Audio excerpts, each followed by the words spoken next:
हाँ, तो मेरे प्यारे विद्यार्थियों कैसे हैं आप सब? उम्मीद कर रहे हैं अच्छे होंगे, स्वस्थ होंगे और एग्ज़ाम की तैयारी में व्यस्त होंगे। मैं ओम प्रकाश मिश्रा और आप देख रहे हैं अपन YouTube channel success study star. तो मेरे प्यारे विद्यार्थियों, आज जो मैं आप सबको पढ़ाने वाला हूँ, मैथ वीवीआई ऑब्जेक्टिव 2026, ठीक है? तो मैथ का हम बहुत ही वीवीआई ऑब्जेक्टिव लाए हैं क्लास 10th के लिए। यदि आप हमारे चैनल पर पहली बार है तो चैनल को लाइक करें, सब्सक्राइब करें और शेयर करें, ठीक है? अभी जो मैं आप सबको पढ़ाने वाला हूँ ना वो लोग, यहीं से आपको ज़्यादातर ऑब्जेक्टिव क्वेश्चन आपको एग्ज़ाम में देखने को मिलेगा। तो आप लोग वीडियो को अंत तक वॉच करें। देखिए पहला आप देखिए इस टाइप का भी क्वेश्चन पूछ रहे हैं। जैसे मान लीजिए पहला आप क्वेश्चन ले लेते हैं। 8 के पावर 0 और गुने 2 के पावर 0। अब इसका मान पूछ दिया, ठीक है? चलो ऑप्शन भी ले लेते हैं। 1 है, 0 है, 2 है, ठीक है? अब इसका ऑप्शन क्या होगा? तो चलिए आज के बाद इस सवाल में कभी भी आपको कोई परेशानी नहीं होगी। देखिए यहाँ पर में 8 की पावर 0 है, तो याद रखिए कोई भी संख्या के अगर पावर 0 हो तो उसका मान 1 होता है। तो देखिए अगर 8 की पावर 0 तो इसका मान 1, फिर किसका चिन्ह है? गुणा का चिन्ह है, ठीक? अब फिर यहाँ देखिएगा तो आपको 2 के पावर 0 है तो इसका भी मान 1, देखिए कि नहीं?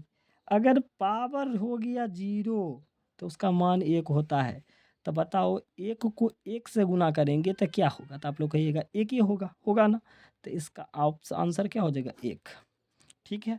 अब मान लीजिए ये क्वेश्चन आप लोग अच्छे से समझ गए, तो आपको एग्जामिनर कैसे फंसा लेगा? आप तो गुना वाला देखिए, आपको क्या कहेगा? यह में क्या कह देता देखिए, 8 के पावर 0 तो है ही, है कि नहीं है?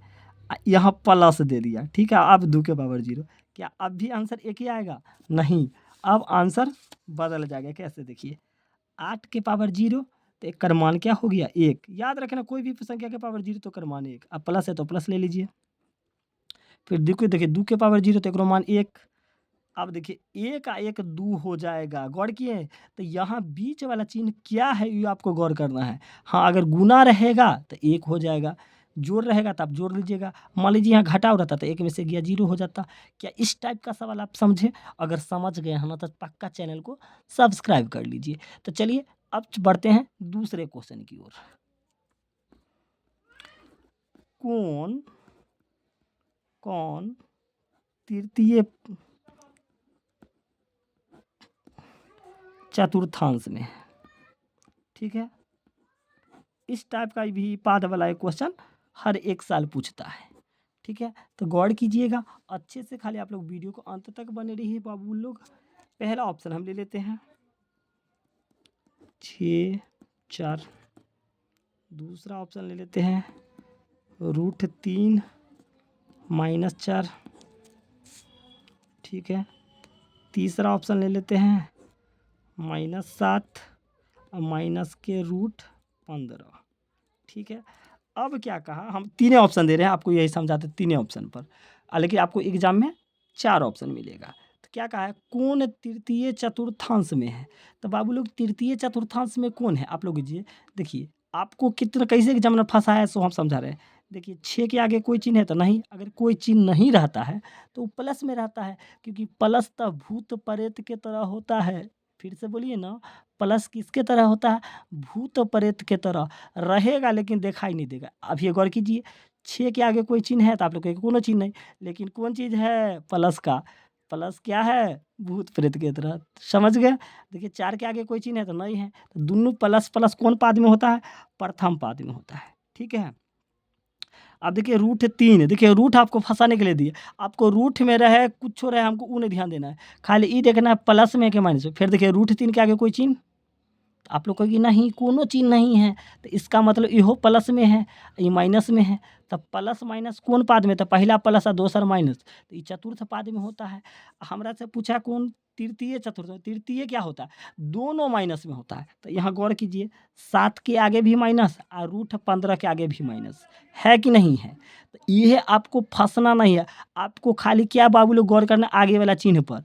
देखिए 7 के आगे भी माइनस और √15 के माइनस, तो इसका ऑप्शन क्या हो जाएगा? Option C. इस टाइप का एक और क्वेश्चन हम दे रहे हैं, जल्द बताइए। और अच्छा लग रहा है ना तो चैनल को सब्सक्राइब कर लीजिए। चलिए 4 नंबर है बाबू, 3 नंबर होगा।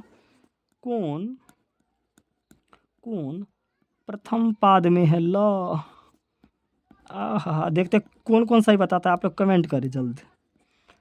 तो पहला ऑप्शन है 6 4 ऑप्शन, फिर बी है -3 √7, सी ऑप्शन है √6 माइनस के √3।